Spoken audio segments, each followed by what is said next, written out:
throughout my whole career. I started DJing when I was my first turntables was I bought was when I was 12. So I was in eighth grade. ตอนนั้นอยู่ม.1 eighth grade is eighth gradeม.1 ใช่ปะ Yeah. So I มา so สอ I งอ่ะไม่รู้ so I bought my turntables back then. That was 1993, 94. It was a long time ago. So back then we didn't have any um, digital CDJs or Seratos or anything like that. So the only thing that you could start DJing with back then was vinyl. And the reason that I continue to play vinyl to this very day is because of the style of music that I play. So I play drum and bass, dubstep, bass music, and I feel that for my style and the sound quality that I like for my music, I get that best when I play vinyl. So I like really heavy, bassy and punchy beats, and warm. With the vinyl, you get a lot of warmth. So that's why I continue to play vinyl because of the sound quality that I get from the vinyl itself. But is that to say that vinyl sounds better than other things? No. I'm just trying to say for today that this is what works best for me, and this is what I like. So I've tried MP3s and I've tried digital CDJs and stuff like that, but I don't think that I cherish the music as much as when I buy vinyl. So let me go back to 1994 when I started DJing and collecting music. So back then, I lived in Canada, so I grew up in Canada. When I was still a teenager, I used to have my lunch money that I would spend every week on vinyl and drugs. No, I'm just joking. On vinyl. So that would be, that would be like I'd have like $50 to buy 5 records on a Sunday that I would go from my house, take the bus from my house, and I lived in Vancouver, so that used to be an hour's bus ride to the nearest record store. And yeah, so with money to buy vinyl only once a week, I'd only have like 5 records to practice with for the whole week, or maybe 2, 3 weeks until the shop would get some new records. So I really got to learn a lot about my music and really got to cherish the music that I bought on vinyl. I didn't really have, and even till today, like I don't have like a huge collection. I have quite a small collection in comparison to what other collectors have. So I don't have that much, but every record that I have, that I even the ones that I bought when I was back in high school, I still listen to and I still play till today. So I really cherish the music, and I know the music. So in comparison to say like a CDJ, I don't really need to see the track what do you call it, the waveform. I don't really need to look at that. I could just listen to the music and just maybe have a quick glance at the vinyl, and I feel the music more. Yeah. So that's why. So with vinyl, it's expensive. You can't really buy like unless you have a lot of money. You can't have you know a record session like when you go to a record store buy like 100 records. You only buy like 2, 3 a week or a month. So that makes you cherish the music and really get to know the music even more. And how that translates to when I DJ, because I know the mood and tone of each record, I could kind of decide, okay, this is how I want to start the set, and these are the records and these are the sounds that I want to start off with.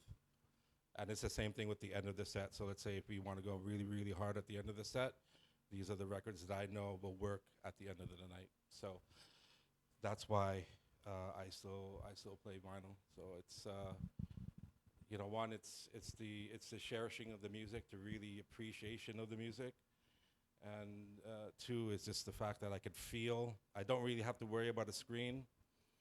and it's fun for me. That's because that's the school that I came from. Yeah.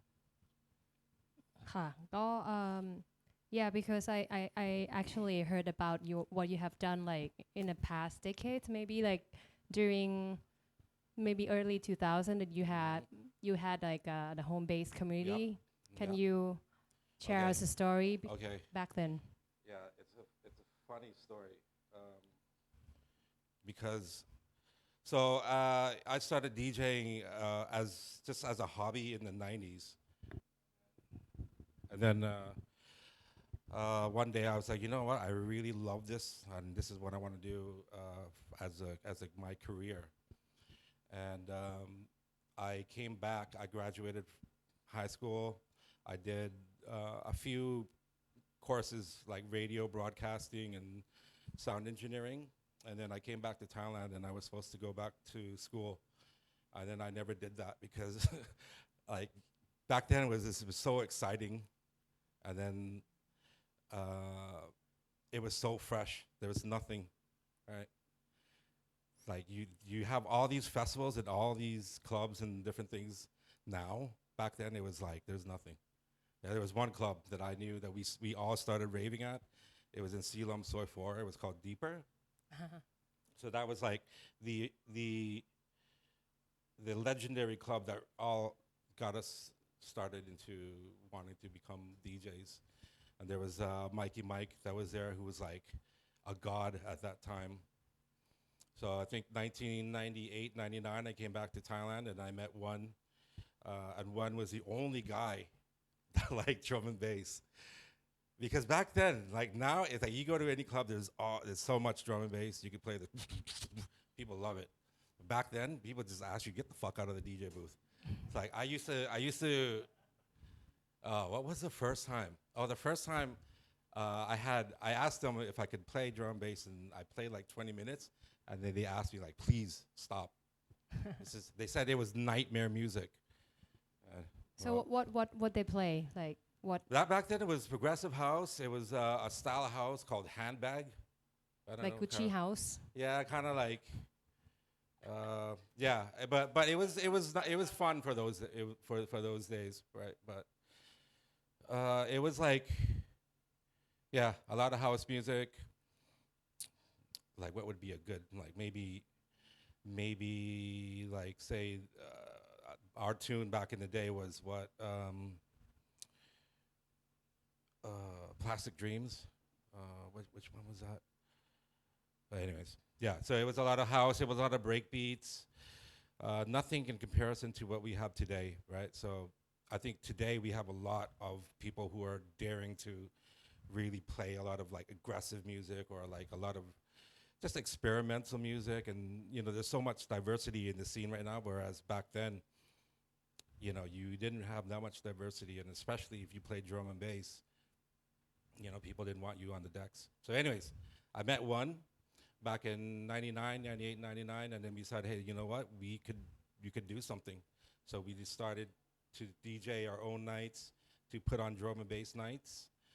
And it was small at first, just like a few people in small little clubs, little bars. And, 5, 10 people would show up. And then in 2000, we had our first booking. So our first booking was DJ Aphrodite from the UK. And then we had a club full of people on the Thursday night listening, dancing to drum bass. And I think from then on, we decided, hey, you know what? We have something here, so we could keep on doing this. So 2000, we started Home-Based Communications. We started that as a event organization hosting UK drum and bass DJs. And then we also had, for 5 years on Fat Radio, a show called Home Base, which was a radio show, like a mix show that was on every Saturday night, and we did that. ตอนเที่ยงคืนปะ Yep. Yeah, in the night time. Yeah, back then we used to have what was it called? Home based It was called communication. Home Base, yeah. Home based. Like we used to have radio show on a public radio, right? On midnight, at midnight, like every Saturday night. Yep. เหมือนยุคนั้นเป็นยุคที่มีแบบเพลงอิเล็กทรอนิกส์เพลงคลับเปิดในแบบแฟลชเรดิโอแบบตอนกลางคืนแบบทุกคืนวันเสาร์เนาะ And you play everything live? Yeah, we played everything live. So we used to have that show was 3 hours from 12 to 3 a.m. and then we used to invite all the local DJs to do an hour mix.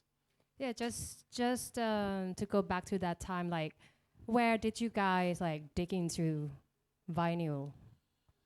Oh Like well, in Bangkok, is cause anywhere? yeah, well, for me it was from Canada, right? So that's how I started collecting vinyl. When grew up in London, so he had access to all like the really good vinyl shops back then. And then when we moved back here, so they used to have a few shops here that sell vinyls, and then other than that, it was just all done through mail order. Mm. Yeah, Okay. yeah. So yeah, talking to like digging. So I think um right now everybody can access music like a lot easier. Like they can just like buy online. So how do you dig into music like right now? Like what is your tool? Oh, Any website or platform that well, you you see, okay, so that's a really good question because now we got to go back to the beginning as well and how it relates to now because my whole music education from learning about house music, techno, drum and bass, all that stuff was from going to um, the record store. So what would happen back then when I was in high school, just wanted to play the music that I heard on the radio. So that'd be stuff like Crisscross, Jump, right? But then it was like I'd go to the record store. I was like, "Hey, do you have this record?" And he was like, "No." But we have this and that, and like we'd go to the record store, listen, and then they'd play music, and I'd be like, "Oh man, that's kind of cool." So I'd start just collecting tunes that I liked, and it was just a mixture of things that was everything from acid jazz to gabba techno to jungle drum and bass. And back then I didn't know what the difference between these styles of music was. It was just all music to me. So um, the record store was where I got my education in music because other than listening to different types of music, you'd meet all the DJs. They would go in my town. They would go there on the weekends, and you'd talk to them, and then they'd show you what they're buying and that kind of thing. So that was then. Now, what do I do? Well, I spend a lot of time on online shops like Juno. That's my thing. Yeah, so I listen to records like at the shop like 2 3 hours. That's my favorite thing to do. I like yeah, you smoking weed and listening spend to. many hours in a record store still. Oh, Is I there could, anywhere? if I wasn't married, well, if I was, anyways. Well, and I was when I was married, I could probably not spend as much time, but anyways, I could spend a lot of time in the record store, but because um, we don't have that much here. We do, and because of my work, I live in Hua Hin now, so I don't have that much time. There are some really good record stores here, by the way. Some good secondhand ones, and that could be hours and hours of like just sifting through gold. There used to be another one I used to always go to that was in shit. สุขุมวิทเหรอ No, it was another one by Rachada or something. No, not Rachada. Um, it used to be I can't remember the Fortune name. เหรอคะ Hmm? Fortune Tower so you still can get like second hand used 12 inch ติดไหมคะกดค้าง okay You can. Well, the thing is, for me, when I go digging, it's not so much for dance music, but it's a lot of trying to find samples and trying to find music that I grew up listening to. So all the stuff that from the '80s, like all the like '80s pop, and all the like the really weird, obscure records that have like really weird sounds. I love that. So I collect a lot of that and just cool music to sample and make loops and stuff like that from. yeah you mentioned also that at the back in the day like the early days that you tend to buy into something that you have heard you heard before, right? Mhm. So I think for all the beginner or the everybody who start collecting records, they always like want to buy into stuff that they know, right?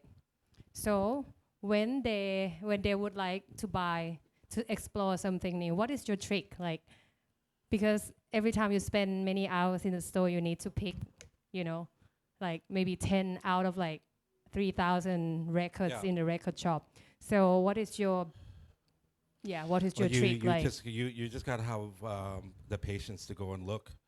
If you're looking for records to make music to sample, you gotta be able to prepare to dig, right? Because you think like the guys like DJ Shadow and like all like the sample based hip hop producers, like they take so long and go through great lengths to find rare records, just to find that one loop or like that one sound to make a beat with. But for me, it's not like that. It's just I just like to listen to music. So I like Like the you look fact. into cover, like the cover No, art or labels. I do sometimes, but I think that like say with the one by the place by Fortune, that when it first opened, they just have so much like weird stuff and stuff that I've never heard of before. That I just you because you would go and you pick a stack of records like this and you just listen to that. Once that's done, go grab yourself another stack. So it's just patience, patience. Okay. You mentioned already about your favorite place Fortune เนาะมีที่ไหนอีกไหมพี่ที่นี่ Oh no, my favorite place is here record at store Entertainment Project. โอเคขอบคุณค่ะโอเคก็เอ่อเริ่มเลยไหมอยากลอง Okay, sure. So yeah, any questions regarding um, how everything started? Please feel free to ask. Once again, like I just want to make it clear that I don't think that vinyl is like the holy grail of DJing or whatever. I think whatever you do or choose to do as a DJ, I think it's as long as you enjoy it and it's creative, you should do it. But like for me, I really love vinyl, and I'm very happy that I could still get the chance to play it today. But yeah, it's not like I'm here to be a warrior of like vinyl rights. Like like everybody, like we got to start using vinyl again because it's like the warmth or whatever. No, it's not like that. It's just I love this medium, and I wanna continue to support it as long as I can. so todayพี่มังกร will go through like principle of vinyl DJ a quick demo Okay. on turntable I uh, I yeah. maybe like I'm not sure like everybody know how to use turntable here Raise your hand. Okay, Chai. Everybody know how to use turntable? อันนี้ที่รู้เนาะ okay maybe you can go through quickly Okay. right Right. It's very simple. And that's another thing too about vinyl. I really say, for example, like if it's just so simple, you don't really have to worry about too many screens or that kind of thing anymore, right? So basically, you have the platter here, and you have your platter. This is where you place your vinyl, right? And here's your stop button, and then you have your pitch control, which is what makes this turntable different from the turntable that you have at home because you can adjust its pitch, right?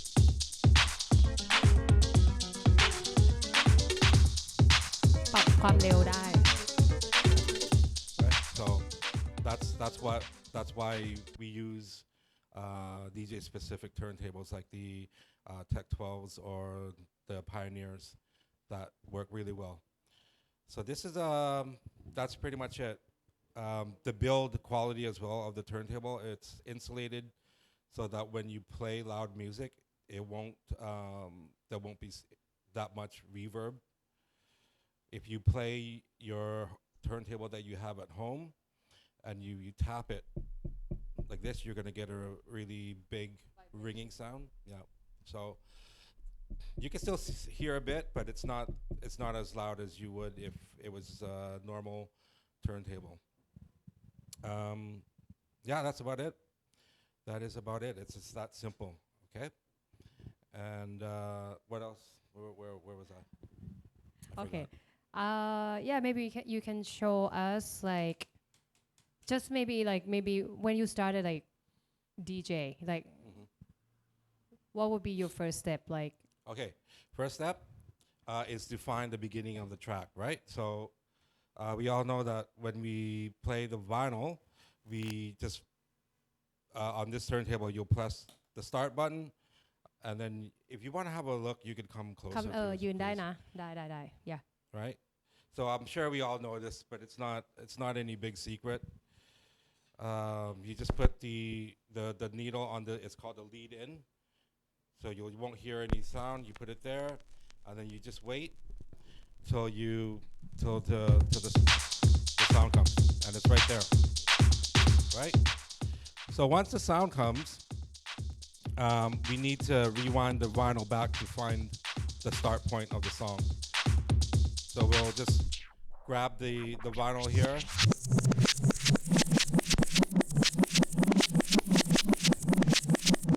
And there we go. So once you find the intro, the the beginning, the sound from the beginning of the track, which is here, and that's the kick drum, then we're just gonna hold it like that, and that's it. And this is, I guess, is the same principle for when you DJ on the CDJ as well. So it's not any different, because that they tried to emulate that. So this works the same thing as the same way as this one. Okay, so once we have the beginning on a normal turntable, you at home you would just press play. But here we're gonna rewind, hold the cue point, which is there, and then when we want to, we let it go. Okay, that's the first thing I had to learn how to do, because I didn't know, like, to me it was just like you just put the record on and then you just let it play. So the first thing that I had to learn was to find the cue point, which was the point of the track that I want to start mixing, to find that as accurately as I could possibly find it. And it's important too, because if for those of you who want to start DJing and like to do things like scratching and stuff like that, you need to be able to find the cue point. คิดว่าหลายๆคนมันเหมือนแบบว่ากลัวที่จะแบบ Okay, that's another good yeah thing. You know what? For the most part, vinyl, it will not. It's actually modern, the way that it's built now or pressed on on the vinyl. It will actually last you quite a while. So you need to be careful with it. But usually, the best way that I can recommend is to rewind or fast forward using the label. อืม When you grab the vinyl, I like to have my hand on the outside. Yeah. Some people like, if you scratch, you could do it like this. But that's some people. But like for me, I just do mixing, so I'll just keep my finger on the outside, and you can still have the same control as you would if you had it here. So that's one way. The other way, which you should always do, is take good care of your vinyl. So I usually, after a few weeks, after a few sessions with the vinyl, if there's a lot of fingerprints, I use a spray to clean it, and then I wipe it off, and it's as good as new. okay. But like the crackling sound, in my years of buying records, it's like I've never feel that sound. Like I've never found a way to like get rid of that. So I think อ๋อไม่เป็นไรค่ะ what you do, if you use the vinyl, you're still gonna wear it down a little bit and expect to hear, yeah, noise like that from time to time. มันนี้มีใครถามอยากถามเลยไหม You gotta any you question gotta translate. อ๋อต้อง translate เหรอเขา translate ได้เหรออ๋อจะช่วย translate ใช่ไหมได้ก็เมื่อกี้ก็คือว่าคือการหาคิวเข้าเพลงอะครับก็คือว่าไม่ว่าจะใช้ CDJ หรือไวนิลก็เหมือนกันใช่ไหมครับแล้วเวลาเข้าเนี่ยแนะนำนิ้วที่ใช้อะครับการที่จะไม่ให้มันเกิดรอยเนี่ยคนที่สแครชชั่วไปอะครับขออนุญาตได้ไหมครับจะประมาณนี้ใช่ไหมครับก็ปุ๊บเป็นรอยเนี่ยไม่ได้เนาะ ตึกอย่างเงี้ยครับ อันเนี้ยมันจะเป็นรอยมากๆ ถึงจะชินสแครชยังไงก็ตาม แต่พี่มังกรบอกว่านิ้วที่ไปด้านข้างอะครับ แล้วก็กลับมา ถ้าเกิดว่าจะมิกซ์เข้าเพลงเนี่ยใช้แค่นี้ก็พอนะครับ ไม่จำเป็นต้องแบบไปสแครชอะไรมันมากมาย เพราะว่าอย่างที่อธิบายไปตั้งแต่แรกคือตั้งแต่ปี 93 94 เนี่ยแผ่นที่มีมาทั้งหมดเนี่ยก็จะใช้ในการมิกซ์ในการเปิดตลอด เพราะฉะนั้น ยิ่งแผ่นมีรอยนิ้วมือเท่าไหร่อะครับควรจะใช้สเปรย์ทำความสะอาดเท่านั้นการหมุนแผ่นหรือ forward นะครับให้ใช้เลเบลตรงกลางมากกว่าเพราะว่าไม่จำเป็นอย่าเอานิ้วเราไปใช้ในบริเวณแผ่นเส้นๆครับ It's okay โอเคก็จริงๆแล้วอาจจะในเรื่องการคิววิ่งน่าจะเป็นจุดเริ่มต้นที่แบบสำคัญมากเออ So, to make it a little bit more complicated, you have to keep in mind that when you're queuing, there's going to be another track playing. So you're doing one track. อ๋อไม่ So you're doing one track, playing the music, and you're doing this discreetly, so the people that are your audience can't hear. So that might take a little bit of time to get used to because you're listening to two audio sources at once. And I think the most important thing about queuing is to like get your fingertips to get used to with the vinyl because you always feel that you're gonna แบบ break it อะแบบว่า Yeah. แต่จริงๆ actually vinyl is very แบบ stiff and very แบบ It's very. it's not that easy to be broken yeah, right it's very resilient. Yeah. So you don't have to be completely delicate with it, but you need to take care of your vinyl regardless. So like อย่างที่บอกก็คือต้องใช้สเปรย์ทำความสะอาดแล้วก็ใช้แปรง yeah is it true that one vinyl can play like 50 times you heard No. about it No, that is not true. But if it is true, if you play what we call a dub plate, and I'll explain to that. I have one that I bought actually, but it's not a.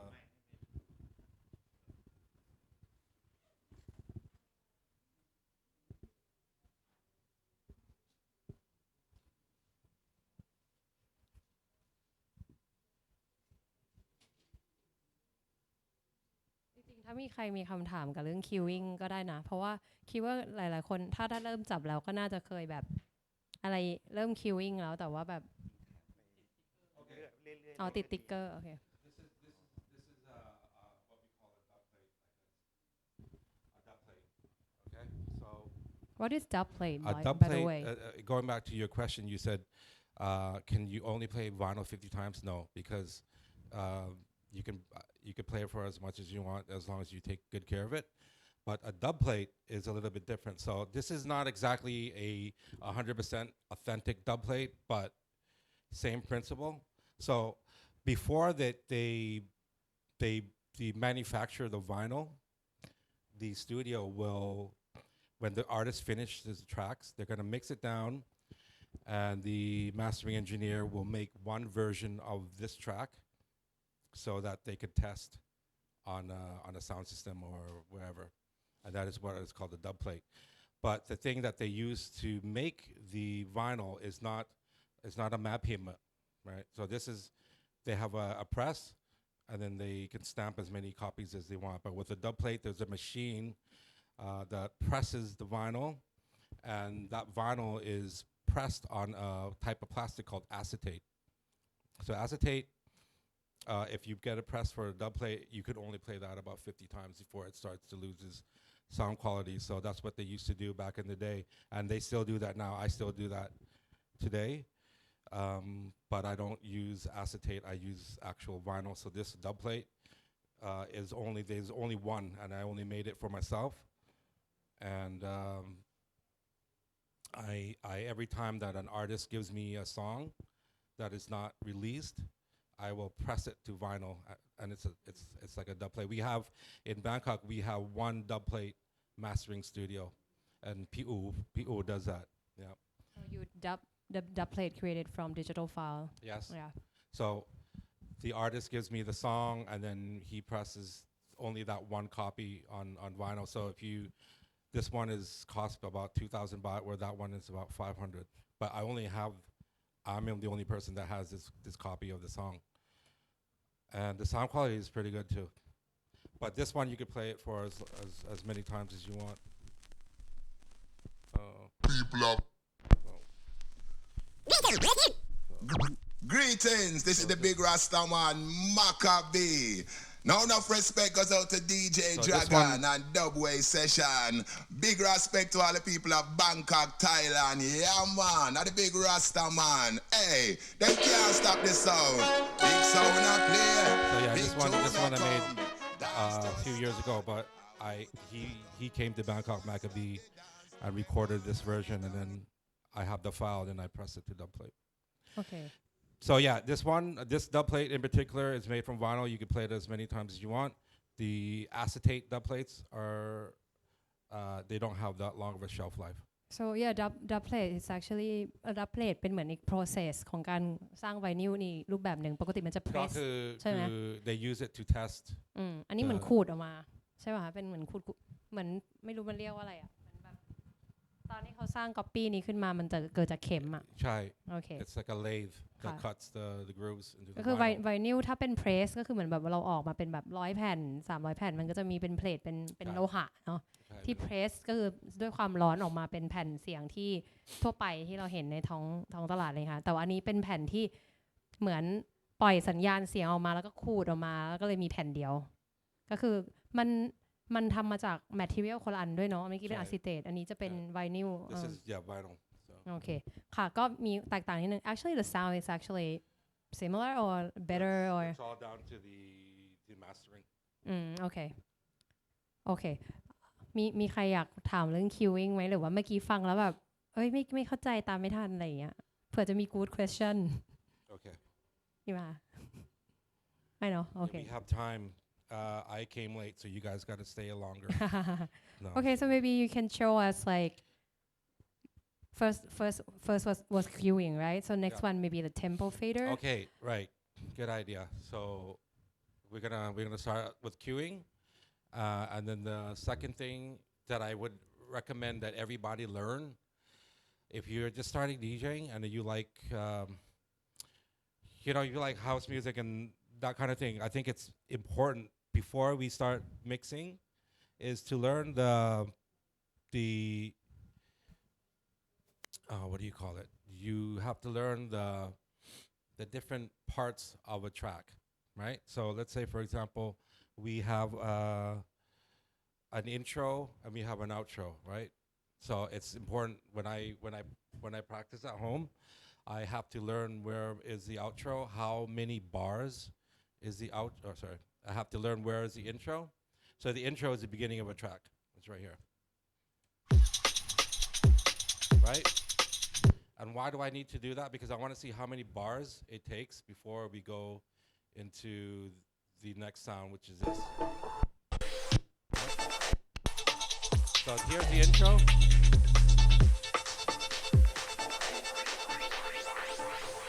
right so that beat stops so once this beat stops this is when I stop mixing so I need to learn how many bars it takes from this beginning to that part where like the beat stops and there's a breakdown right so what I might do is just count right so if you know how to count bars it's 1 2 3 1 2 3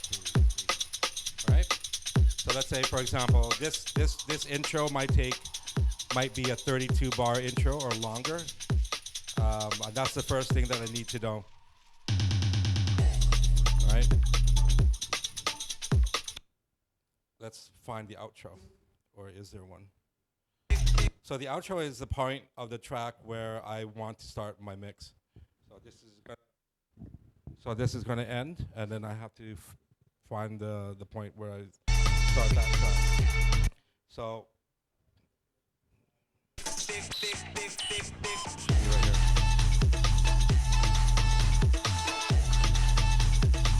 So it'll be somewhere around here, right?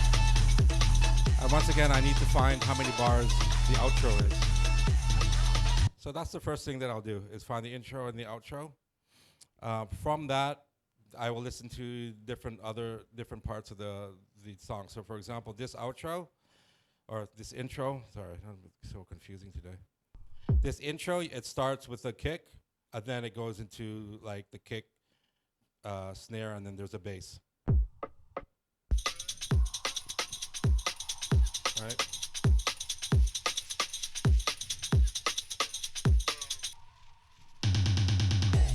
Right? Okay.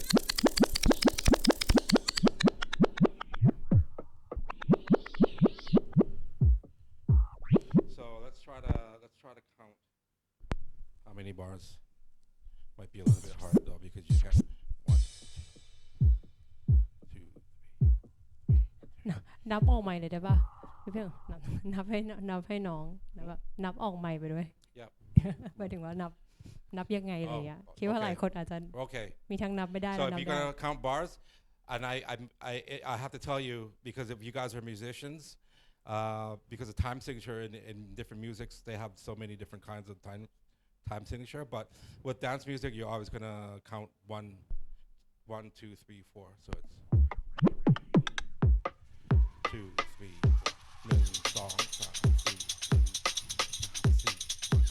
4. Right? So we're gonna count to 4. 2, 3, 1, 2, 3, 4. 1, 2, 3, 4. Okay? So it's simple. There's not much rules in dance music, or there's none actually. But the only thing that I would say about the beats is that we all count it like 4 by 4. So it's 1, 2, 3, 4. 1, 2, 3, 4. Okay? So that's the first thing we're gonna do. We're gonna find the intro and then count how many bars the intro is. Is it important for you to memorize exactly how many bars? No. Once you start being more comfortable mixing, you can use the different sounds of the track to tell you, okay, this is where I want to end. This is where I'm gonna adjust the EQs, and I'll show you what I mean.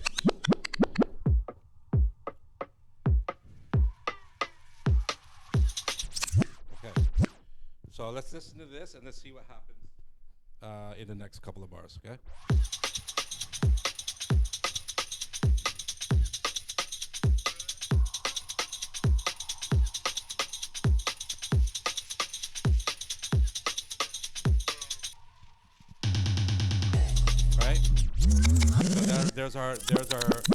There's our clue. There's the signal that they're telling us to do something. So usually by this part, I would have the fader done over here, or I'll move the EQ. Right. So let's try it.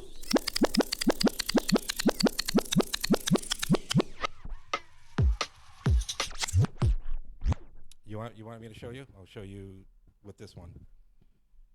Just really quickly.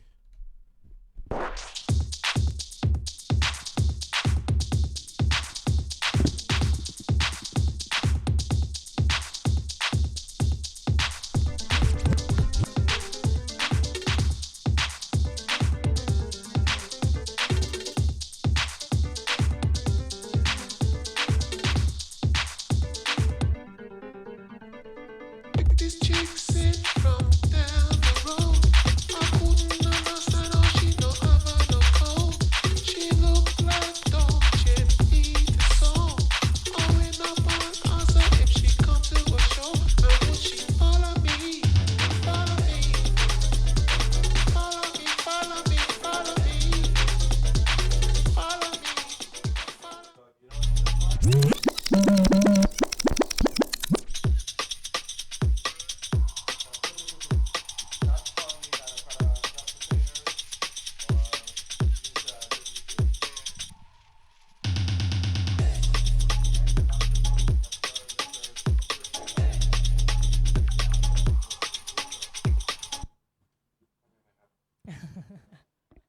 So you always right. So you always need to listen but and remember the whole track. Okay, so the most important parts for me to mix intro outro. Oh, so you need to make sure that you remember what how the intro of this song and what is the ending part. Right. So some tracks are gonna give you a really clean outro.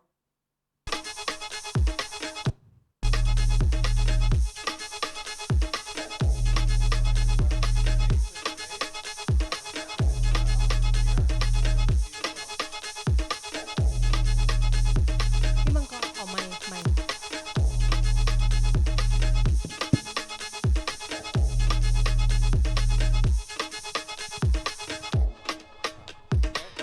So technically, that's your outro.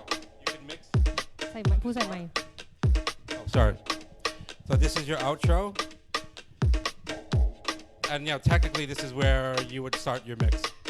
Why? Because there's just a drum beat, and there's no other sounds, so it'll create a cleaner mix. Do you have to do it like that? No. But like I said, if you're starting off, it's good to know where the beginning of the track is and where the ending is.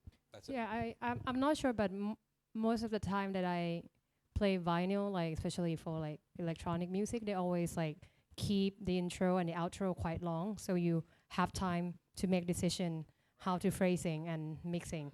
So the next step, maybe you can show us like because to beat matching, you need to adjust the tempo. Okay, That's the biggest one. complicated. It's gonna get a little bit more complicated,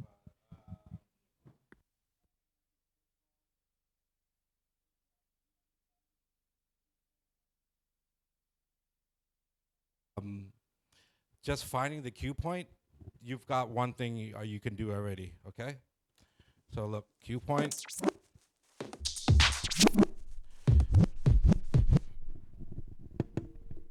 And you can drop mix.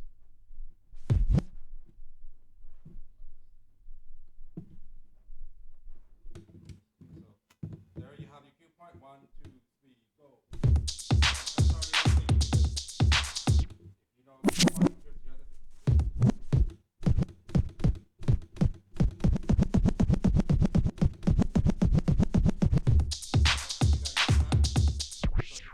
From that one technique, you could do quite a lot of stuff already.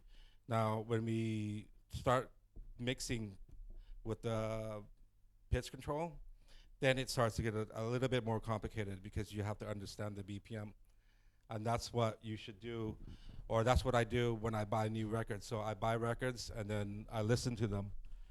And then I go, okay, this is about a 120 BPM track. I'm gonna put this into this pile of other tracks that are of the similar BPM. So I don't have a hard time trying to mix it.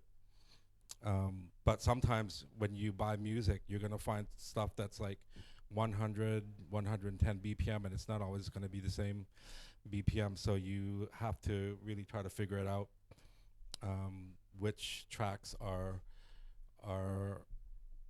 similar in BPM, and you need to do that because it's gonna help you mix easier. So yeah, you should try doing that. If you have CDJs, I guess with the CDJ, you put it in the track and it will tell you the BPM already. This might be a little bit more tricky because it doesn't do that, but it's not that hard. You just have to understand what a BPM is, and BPM means beats per minute, right? And that's just a way that you're gonna measure the tempo of a track. So if it's a drum and bass track, you're gonna look for something that's 175 BPM, whereas this kind of music would be like 120 to 130 BPM. So I try to group all my similar tracks in the same BPM together. So it doesn't make it difficult for me to mix, and I don't really have to worry about too much stuff other than just having fun with the faders and the EQ when I mix.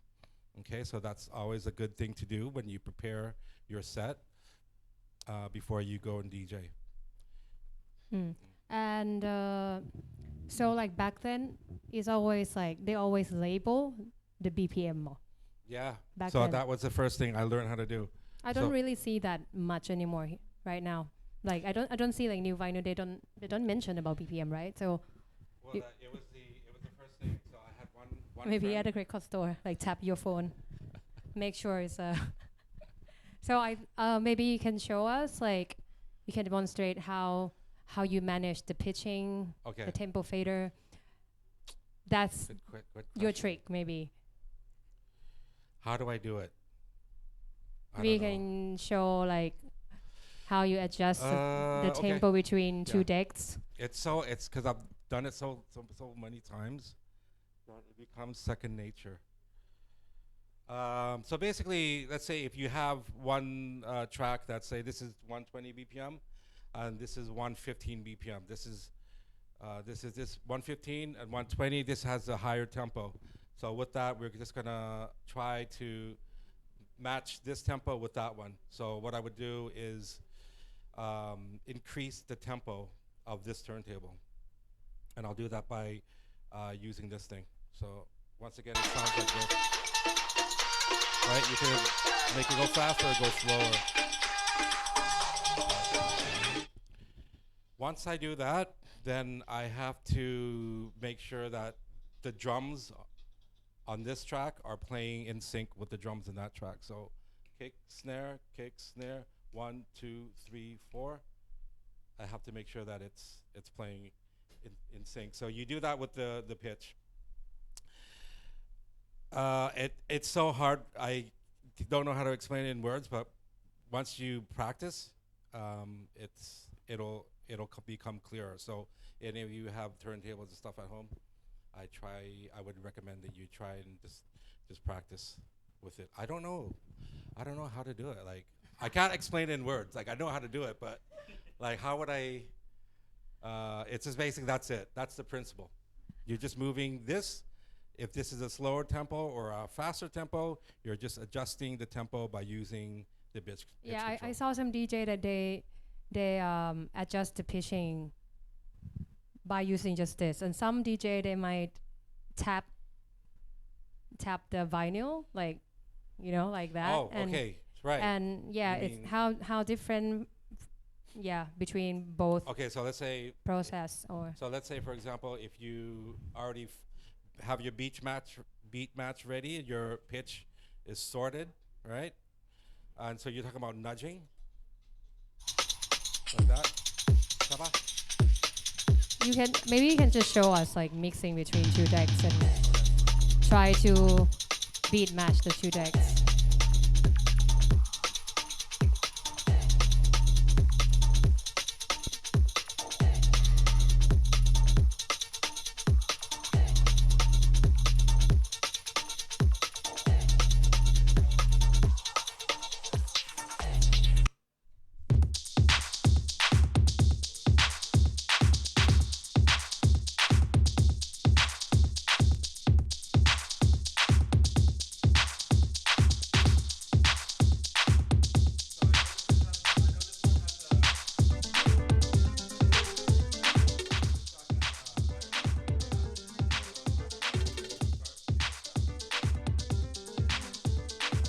Start to adjust the pitch so it slows down.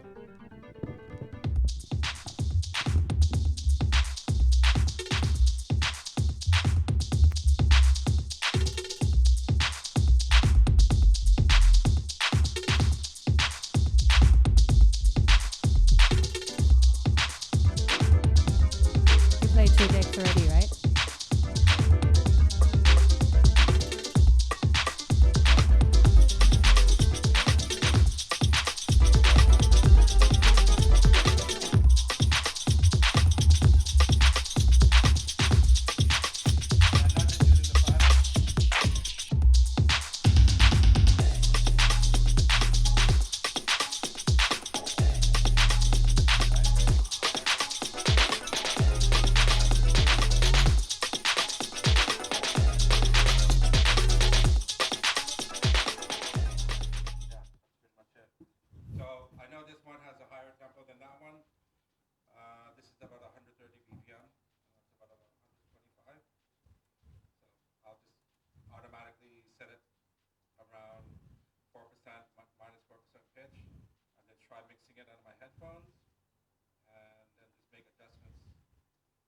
microphones, and when I know that it's ready, I just let it go. Yeah, I heard like there's some trick how to manage the beat matching Yeah. by like เหมือนหันครึ่งไปเรื่อยๆอ่ะ Mm-hmm. like you maybe you put if like the right deck it's faster than it's slower than that one you need to go down แบบลงมาเยอะหน่อยแล้วก็แบบแล้วก็เหมือนถอยขึ้นถอยลงเหมือนคล้ายๆหาช่องที่มันแคบ Yeah. ลงเรื่อย Yeah, ๆ that is one of the trick right that is one of the tricks. But like I said, if you listen to your music and you practice at home, you already know that okay, this is at a really high tempo. Because there's so many times that you practice this track, mixing it with that one and countless others, you know what's going to work best with this one. In general like how when you mix the track like how long that you play like two decks together or you switching really fast or like how is okay. your style It depends on and that's why you also need to learn about the music that you play because there's some stuff that I have that's very like it sounds like it's in a loop.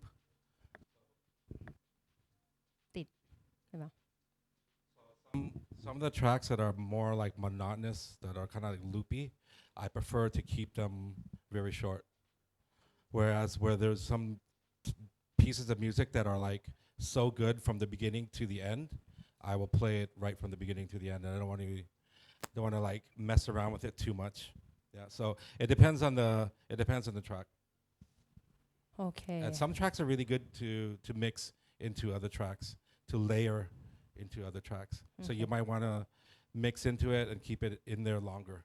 yeah so most important thing here about beat matching is how much time you spend on it like practicing Yeah. So Getting that ins- would be a lot of time. getting used to with the turntable like Yeah. I heard some DJ like they start like mixing like practice beat matching like every day maybe just 5 minutes or 10 minutes Yeah. but Yeah. try to keep on doing it Yeah. yeah Yeah, it's a good idea to always rehearse and have a really good in-depth or be really comfortable with your music and know it really well. There's one thing that I hate the most is when I DJ and I play a track, I don't know what's going on in the track.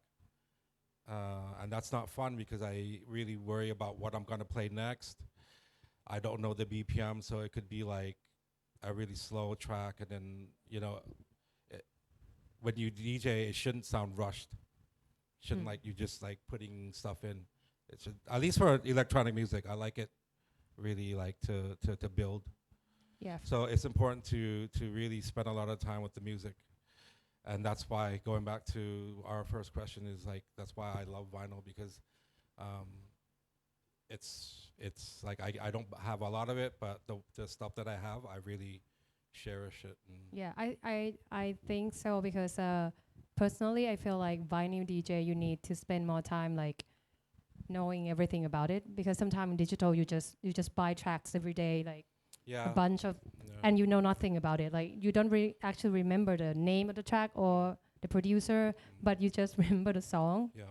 and sometimes like myself sometimes I play like some track that I really I don't know that much about this track but I listen quickly and I bought it you know so for vinyl you kind of spend more time making Yeah, decision to buy it or Yeah. I mean, that's like I said, that's what it was from when I started. So you have just the music itself. You have like the cover art, everything from the cover art to like the track credits, and with like the CDs. I love still collect CDs. You know, you can learn so much about like this the process that went into the album and all the different elements of that album. You Okay. know, from listening to it and reading the. Okay, lastly, I would like you to give us some advice, like because there are many, I assume like there are many DJs out there that they would like to start do vinyl mixing. So, or anybody who haven't started DJ at all, like, but they don't want to try vinyl DJ. So, what would be your best advice, like how to start? Equipment or how where to access? Well, you know the good thing and this is what I will say about turntables, is that many purists are going to hate me for saying this, but the Pioneer turntables, I forgot the name. I have a pair, but they're actually pretty good, right? So to get a pair of Techniques, which is the Mark 7s, you could get them in Thailand now. It's going to be like about 100K. So it's like 50 each. The Pioneers are a lot cheaper, and they work just as well. Okay, so you don't have to spend a lot of money on the turntable, and you don't need to spend a lot of money on the mixer, but you just got to find something that works. But the money's gonna be that if you're gonna spend money, it's all on the vinyl. So because unfortunately, it doesn't. The price of the shipping as well has gone up, and it's not a cheap thing to do nowadays, especially in today's world. But if you really love the music and it doesn't, you're not planning to buy a lot of music, but you want to just collect the music that you like, then vinyl is really, really a lot of fun, and it doesn't have to be as expensive. Which model you using for technique? I use a Mark 7 and I use a Pioneer. I forgot the name. I think. PLX, right? Yep. Yeah, That so one. I do that, and I think a lot of a lot of people. Like I said, like I'm not like campaigning for, vinyl rights or whatever. Like I'm not some kind of vinyl warrior. But I just think it's fun. I think it's fun. I think it keeps the culture alive. This is where our music, this is where dance music came from. It started from local local underground record stores. That's how I learned about all this music. It supports the artist. I don't know how streaming works. I don't have. I don't know how artists get paid from digital online sites like Beatport, but with vinyl sales, the artist, I think a little bit more for the artist. So that's one thing that I really love about vinyl and CDs. I'm supporting the artist by buying it. โอเคค่ะ เดี๋ยวตอนนี้ก็ใครอยากมีคำถาม Yeah, if anyone has question, I hope it wasn't confusing, man. whatever ถามอะไรก็ได้ ทำอะไรก็ได้ ทำอะไรก็ได้ช่วยพี่มังกร Translate. น้องโชนมีอะไรถามไหม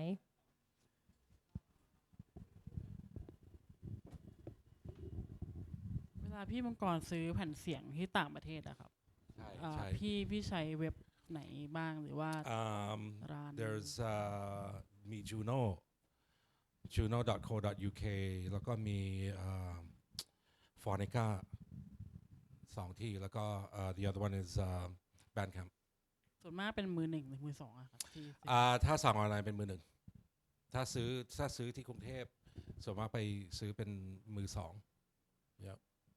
So โอเคครับ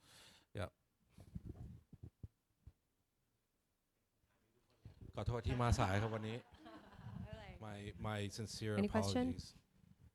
Frank So what was the question of if you want to be a vinyl DJ, don't come late to your own fucking workshop. ขอบคุณมากครับทุกคน โฮมเบสคอมมูแบบตอนนั้นน่ะพอดีว่า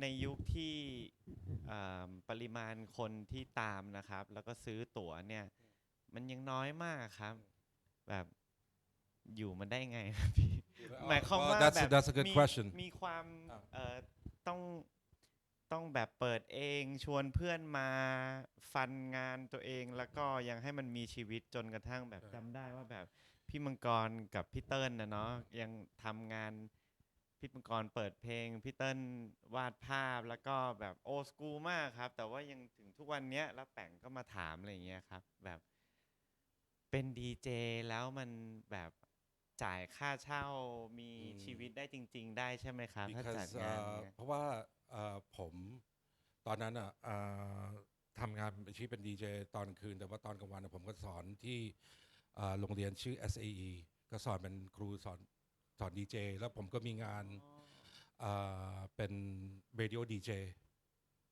So I had a few jobs. I did the school, the music school. I did the radio DJ. I was a reporter. I did a lot of shit, man. to earn money to live and to buy records. อันนี้ถามส่วนตัวแล้วกันเพราะว่าอยากพี่มังกรเห็นซีนตอนนี้เรารู้สึกยังไงบ้างอะไรอย่างเงี้ยเพราะว่าตอนนี้ก็เหมือนพี่มังกรก็บางทีก็แบบอยากกลับมาเล่นบ่อยๆไม่ค่อยแบบพี่มังกรจะบอกแบบไม่ค่อยมีใครชวนอะไรอย่างเงี้ยเห็นพี่แบบน่าจะเกรงใจอะไรเงี้ยเลยแบบอยากรู้แบบพี่มองบรรยากาศของแบบวงการอิเล็กทรอนิกส์มิวสิก So good like now ถ้าตอนเนี้ย because you know it's different like the world 20 years ago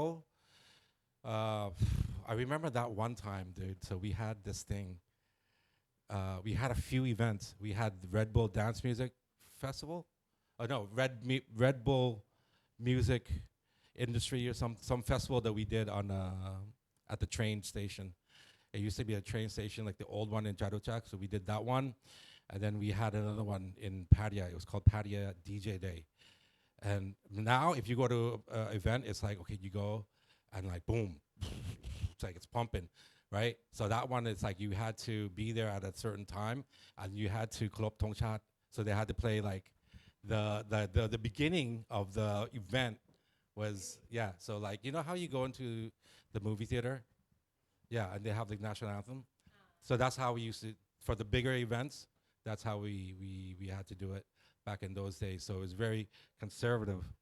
And I remember just like thinking and talking to people that, you know, like imagine you would have like a field of people dancing.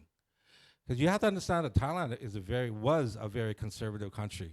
Doing shit like that, like back then, like people like, what the fuck is wrong with this guy? You know, like you're dancing and it's like, you know, out in the open, you know, that kind of thing. It's just, that was not something that was normal from back in the day. So now to have all the festivals and clubs and artists and DJs, fucking amazing, man. yeah มี favorite DJ producer คนไทยหรืออะไรอย่างเงี้ยน้องๆที่พี่แบบมังกรติดตาม His label, Chelo, is it Chelo? Chelo, yeah. That motherfucker bad. So he, but you know, honestly, every person that I see, every person that has the guts to do this shit, to really dedicate their lives into making this scene what it is, I really have a lot of respect for everyone. So I don't say I have one particular person, but I love the whole scene as a whole because there's so many different aspects of it, and like the fact that we're here, that we started from like literally from zero, and that we're here now, you know, Wonder Fruit, all like the big festivals, all like the big club nights and labels, record stores. It's like we came a long way. So pat yourselves on the back. It's big yourselves up. yeah thank you ขอบคุณมากค่ะมีใครมีคำถามอะไรอีกไหมคะ any question anything good Frank yeah thank you so much มังกรพี่ขอบคุณมากค่ะ ขอบคุณครับ thank you ที่มาร่วมฟังมาร่วมพูด